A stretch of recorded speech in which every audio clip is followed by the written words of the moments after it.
Hello everyone, this is Roli Pandey. This is the second year PYQ of English Pedagogy. Start करते हैं। Question number 1 है हमारा, seating arrangement should be flexible in a language classroom because seating arrangement जो language की class है उसमें flexible होना चाहिए। किस लिए? क्योंकि ये help learners change their place frequently, लगातार उनकी जगह चेंज करने के लिए में हेल्प करता है, या फिर it facilitates pair work and group work, या फिर it reduces the responsibility of the teacher, teacher की रिस्पॉन्सिबिलिटी को कम करता है इस वजह से, या फिर it helps the teacher in maintaining discipline, ये टीचर की हेल्प करता है डिसिप्लिन मेंटेन करने में।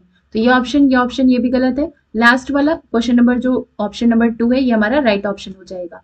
मतलब कि सीटिंग अरेंजमेंट फ्लेक्सिबल इसलिए होना चाहिए क्योंकि बच्चे जब पेयर में काम करते हैं या फिर ग्रुप वर्क करते हैं तो इससे बच्चों की हेल्प होती है, बच्चों की नॉलेज एक दूसरे से एक्सचेंज होती है, इस वजह से सीटिंग अरेंजमेंट का फ्लेक्सिबल होना चाहिए। तो 1 का right option number 2। Question number 2 है, learners acquire a language by, learners भाषा को कैसे एक्वायर करते हैं, कैसे सीखते हैं, कैसे प्राप्त करते हैं?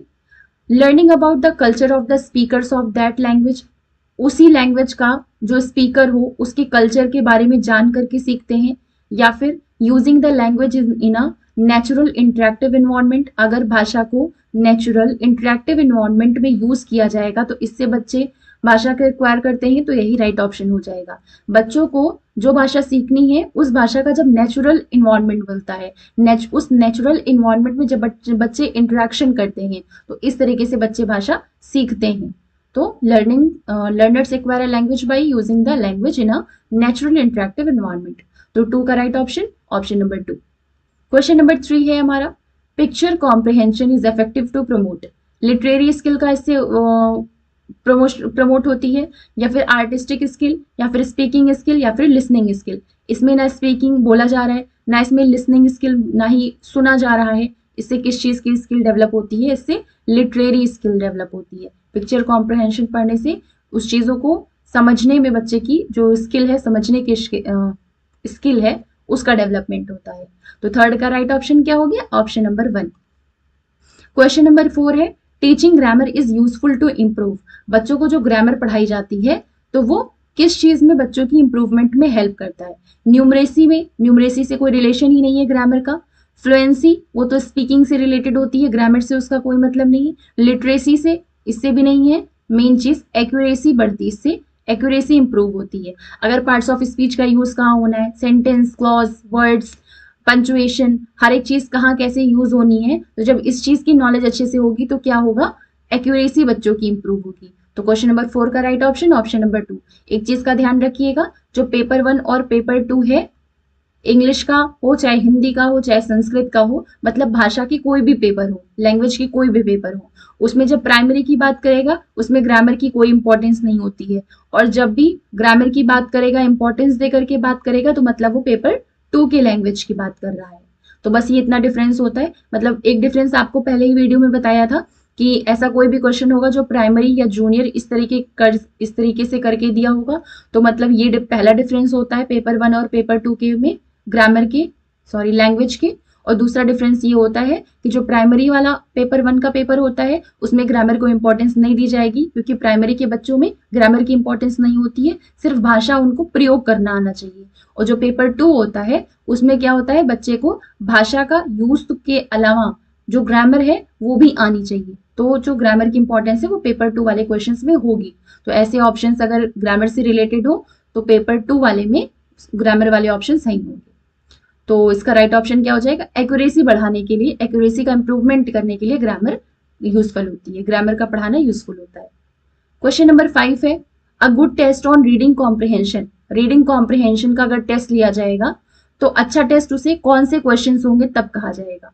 टेस्ट ऐसा जिसमें कि इन्फेरेंस, इंटरप्रिटेशन और इवेल्युएशन हो बिसाइड्स कॉम्प्रिहेंशन, या फिर word focus primarily on the structure and words used in the text, ऐसा कॉम्प्रिहेंशन जो उसका फोकस, मेन फोकस है वो सेंटेंस के स्ट्रक्चर पे है, वर्ड्स पे है जो टेक्स्ट में यूज हुए हैं, तो ये ऑप्शन गलत है। That test the textual knowledge thoroughly, जिसमें टेक्सचुअल नॉलेज भर भर के दी हुई है, बहुत अच्छे से दी हुई है, तो ये भी गलत है। That encourage learners to write answers without errors. बिना गलती के बच्चे अगर कर रहे हैं तो इसका मतलब है कि वो रटा रटाया कर रहे हैं, तो ये भी गलत है। तो राइट ऑप्शन क्या हो जाएगा? Option number 1। ऐसा रीडिंग कॉम्प्रिहेंशन बेस्ट बोला जाएगा, गुड टेस्ट बोला जाएगा, जिसमें क्वेश्चंस कैसे हो? टेस्ट इन्फरेंस से रिलेटेड हो, इंटरप्रिटेशन से रिलेटेड हो और इवैल्यूएशन बेस्ड हो। तो ऐसा जो है रीडिंग कॉम्प्रिहेंशन गुड टेस्ट में आएगा। क्वेश्चन नंबर 5 का राइट ऑप्शन ऑप्शन नंबर 1 हो गया। क्वेश्चन नंबर 6 है all round development of a child implies. All round के लिए एक वर्ड हमारा सीडीपी में भी यूज होता है, बल्कि जनरली जितने भी पेडागोजी वाले टर्म्स है उसमें इसका यूज होता है holistic development. Holistic development, holistic. तो होलिस्टिक डेवलपमेंट ऑफ चाइल्ड, इसका मतलब क्या होता है? Following the natural stages of child development. Child development के जो नेचुरल स्टेजेस हैं उनको फॉलो कर रहा हो, गलत। Providing vocational education for the learner to function in any work environment, ये भी गलत है। Harmonious development of physical, emotional and mental faculties, ये राइट ऑप्शन हो जाएगा। होलिस्टिक डेवलपमेंट का मतलब क्या होता है? फिजिकल, इमोशनल और मेंटल, इन तीनों ही फैकल्टीज में बच्चों का अच्छे से डेवलपमेंट हो रहा हो, तो उसको होलिस्टिक डेवलपमेंट बोलेंगे। 6 का right option option number 3। Question number 7 है teachers should not give corporal punishment to learners because. बच्चों को ऐसी कड़ी सजा वगैरह बच्चों को नहीं देनी चाहिए, क्यों? क्योंकि it is only an emotional release for the teachers, या फिर it makes parents very angry, या फिर इट इज रिस्की, या फिर it creates stress and fear in learners. Generally teacher क्या करते हैं? बच्चे को डांटते मारते हैं, इसीलिए कहते हैं क्योंकि बच्चे को सिखाना है। तो अगर बच्चों के ऊपर स्ट्रेस आ जाएगा, बच्चे डर जाएंगे, तो बच्चे तो वैसे भी नहीं सीख पाएंगे। इस वजह से पनिशमेंट वगैरह का प्रावधान हटा दिया गया है। तो क्वेश्चन नंबर 7 का right option option number 4। Question number 8 है a mixed ability group is heterogeneous in. जो मिक्स्ड एबिलिटी ग्रुप होता है वो हेट्रोजीनियस किस चीज में होता है? इकोनॉमिक स्टेटस में, या फिर जेंडर और एज में, या फिर सोशल स्टेटा में। हेट्रोजीनियस का मतलब क्या हो गया? हेट्रो टाइप का कोई भी वर्ड हो उसका मतलब है डिफरेंट डिफरेंट, और अगर होमो दिया है तो इसका मतलब सेम की बात कर रहा है। तो कहा गया है मिक्स्ड एबिलिटी ग्रुप हेट्रोजीनियस है। तो किस चीज में हेट्रोजीनियस है, किस चीज में अलग अलग है? इकोनॉमिक स्टेटस में, जेंडर और एज में, सोशल स्टेटा में, या फिर नॉलेज और स्किल में।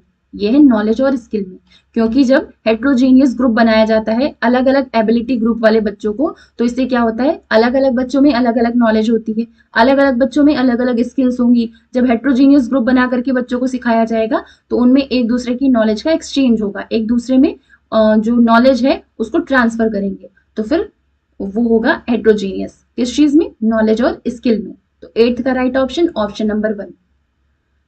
क्वेश्चन नंबर 9 है हमारा comprehensive evaluation refers to assessment of. जो कॉम्प्रिहेंसिव इवैल्यूएशन होता है वो किस चीज का असेसमेंट होता है? समेटिव असेसमेंट टेस्ट को बोला जाता है, या को करिकुलर एक्टिविटीज को बोला जाता है, एकेडमिक सब्जेक्ट्स को, या फिर स्कोलिस्टिक और कोलिस्टिक एरियाज दोनों को बोला जाता है। तो इसका राइट ऑप्शन क्या हो जाएगा? समेटिव असेसमेंट टेस्ट को बोला जाता है।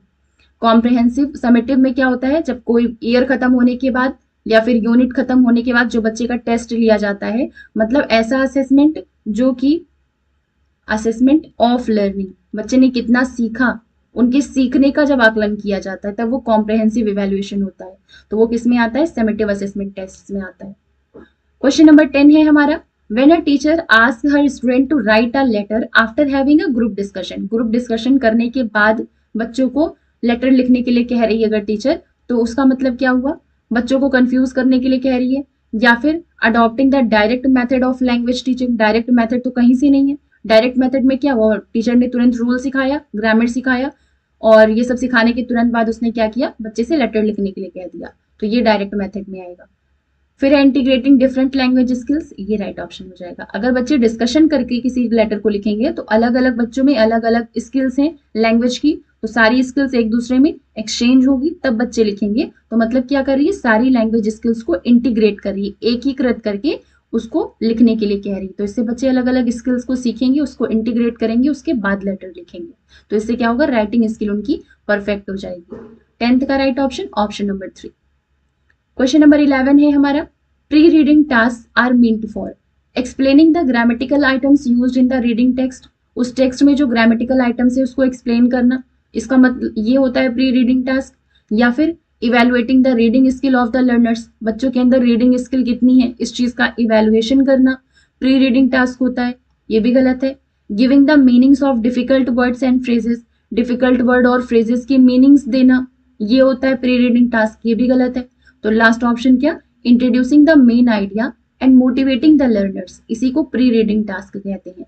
कोई भी चैप्टर शुरू कराने से पहले प्री रीडिंग टास्क होता है, जिसमें टीचर क्या करती है, बच्चों से कुछ क्वेश्चंस करती है कि जो जिस बारे में वो टीचर चैप्टर को पढ़ाने जा रही है बच्चों को, उसका मेन आइडिया क्या है, बच्चे अपनी प्रीवियस नॉलेज के बेसिस पे उसको समझ जाते हैं।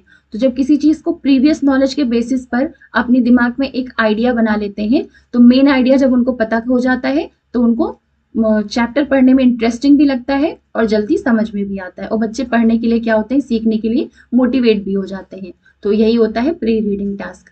चैप्टर स्टार्ट कराने से पहले बच्चों को मेन आइडिया दे देना, एक्सपीरियंस उनके प्रीवियस एक्सपीरियंसेस के थ्रू, और बच्चों को सीखने के लिए मोटिवेट करना। तो 11th का राइट ऑप्शन ऑप्शन नंबर 4।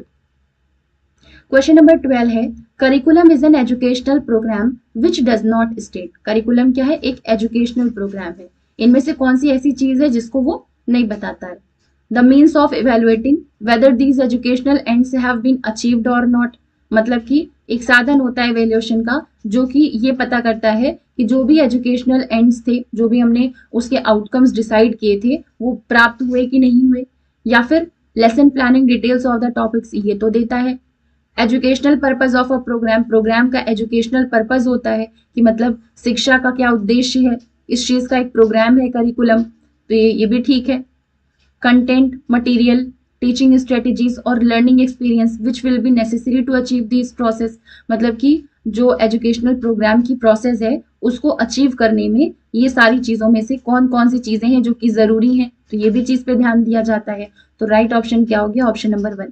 ये एक ऐसी चीज है जिस पर ध्यान नहीं दिया जाता है, फिर करिकुलम इस चीज को नहीं बोलता है। जो एजुकेशनल प्रोग्राम में करिकुलम वर्ड यूज हुआ है उसका मतलब ये नहीं होता है।